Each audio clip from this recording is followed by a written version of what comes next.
মধ্যপ্রাচ্যের আকাশে আজ শান্তির রং নেই, আছে আগুনের রেখা। বিস্ফোরণের ঝলকানিতে রাত ভেঙে পড়ছে, সাইরেনের শব্দে শহর কেঁপে উঠছে। ইসরায়েল ও যুক্তরাষ্ট্রের যৌথ হামলার পর তেহরান খুব বেশি সময় নেননি। শত শত ক্ষেপণাস্ত্র নিক্ষেপ করে পাল্টা জবাব দিয়েছে ইরান। এটি তার সীমিত প্রতিক্রিয়ার লড়াই নয়, বরং ধীরে ধীরে পূর্ণমাত্রার সামরিক সংঘাতে রূপ নিচ্ছে। মধ্যপ্রাচ্যের ভূ রাজনৈতিক মঞ্চে উত্তেজনার তাপ ক্রমে বৃদ্ধি পাচ্ছে। একের পর এক বিস্ফোরণ, পাল্টা হুঁশিয়ারি ও ক্ষেপণাস্ত্র আঘাত অঞ্চলটির কৌশলগত মানচিত্রকে বদলে দিচ্ছে। যৌথ হামলায় ইরানের সর্বোচ্চ নেতা নিহত হওয়ার পরই তেহরান দ্রুত ও সরাসরি প্রতিক্রিয়া দেখিয়েছে। এতে স্পষ্ট হচ্ছে যে সংঘাত আর সীমিত প্রতিক্রিয়ার মধ্যে আটকে নেই। ইরান ও যুক্তরাষ্ট্রের বিরোধ বহু পুরনো, তবে সাম্প্রতিক হামলা সেই দ্বন্দ্বকে নতুন পর্যায়ে নিয়ে গেছে। ইরানের ভূখণ্ডে হামলার পরপরই উপসাগরীয় অঞ্চলে মার্কিন ঘাঁটি এবং ইসরায়েলি লক্ষ্যবস্তুতে পাল্টা আঘাত শুরু করে তেহরান। মার্কিন প্রেসিডেন্ট ইঙ্গিত দিয়েছেন সামরিক অভিযান কয়েক সপ্তাহ পর্যন্ত চলতে পারে। এতে মধ্যপ্রাচ্যে দীর্ঘমেয়াদী যুদ্ধের আশঙ্কা আরও জোরালো হয়েছে। প্রতিরক্ষা বিশেষজ্ঞরা বলছেন, মধ্যপ্রাচ্যের দেশগুলোর মধ্যে সবচেয়ে বড় ও বৈচিত্র্যময় ক্ষেপণাস্ত্র ভাণ্ডার রয়েছে ইরানের হাতে। আধুনিক যুদ্ধবিমান তুলনামূলক কম থাকলেও দূরপাল্লার আঘাত আনার ক্ষমতা তারা গড়ে তুলেছে ক্ষেপণাস্ত্র প্রযুক্তির মাধ্যমে। স্বল্প ও মাঝারি পাল্লার ব্যালিস্টিক ক্ষেপণাস্ত্র ইরানের কৌশলগত শক্তির মূল ভিত্তি।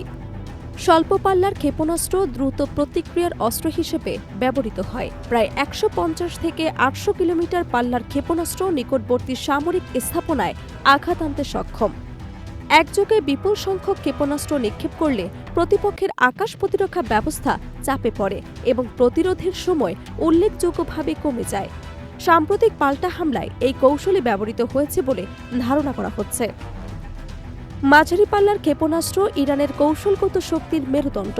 ১৫০০ থেকে ২০০০ কিলোমিটার পর্যন্ত পাল্লার ক্ষেপণাস্ত্র উপসাগরীয় অঞ্চলে মার্কিন ঘাঁটি এবং ইসরায়েলের বিভিন্ন লক্ষ্যবস্তুতে পৌঁছাতে সক্ষম।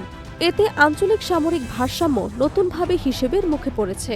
ক্রুজ ক্ষেপণাস্ত্র ইরানের আরেকটি গুরুত্বপূর্ণ শক্তি। এগুলো মাটির খুব কাছ থেকে উড়ে যায়, ফলে রাডারে শনাক্ত করা কঠিন হয়। ভূপ্রকৃতির সঙ্গে মিলেমিশে এগিয়ে গিয়ে নির্দিষ্ট লক্ষ্যবস্তুতে আঘাত হানে।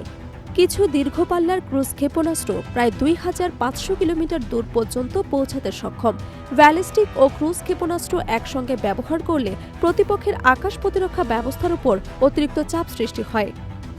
ইরান আরও দাবি করেছে, তাদের হাতে উচ্চগতির সম্পন্ন নতুন প্রজন্মের ক্ষেপণাস্ত্র রয়েছে, যা প্রচলিত প্রতিরক্ষা ব্যবস্থা ভেদ করতে সক্ষম। শুধু আকাশ নয়, সমুদ্র পথেও প্রস্তুত তেহরান। জাহাজ বিধ্বংসী ক্ষেপণাস্ত্র, নোমাইন এবং দ্রুতগতির নৌযান ব্যবহার করে উপসাগর ও হরমুজ প্রণালীতে বাণিজ্যিক জাহাজ চলাচলে বিঘ্ন ঘটানোর সক্ষমতা রয়েছে। সবচেয়ে গুরুত্বপূর্ণ দিক হল ইরানের ভূগর্ভস্থ ক্ষেপণাস্ত্র ঘাঁটি। বছরের পর বছর ধরে মাটির নিচে সুড়ঙ্গ ও সুরক্ষিত উৎক্ষেপণ কেন্দ্র তৈরি করেছে তারা। এসব স্থাপনা ধ্বংস করা সহজ নয়।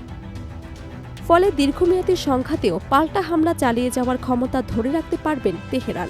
বর্তমান পরিস্থিতিতে সবচেয়ে বড় প্রশ্ন হচ্ছে, সংঘাত কতদূর গড়াবে এবং কতদিন স্থায়ী হবে ক্ষেপণাস্ত্র ও ড্রোনের লড়াই। কূটনৈতিক সমাধানের পথ খোলা না থাকলে মধ্যপ্রাচ্য আরও দীর্ঘস্থায়ী অস্থিরতার দিকে ধাবিত হতে পারে।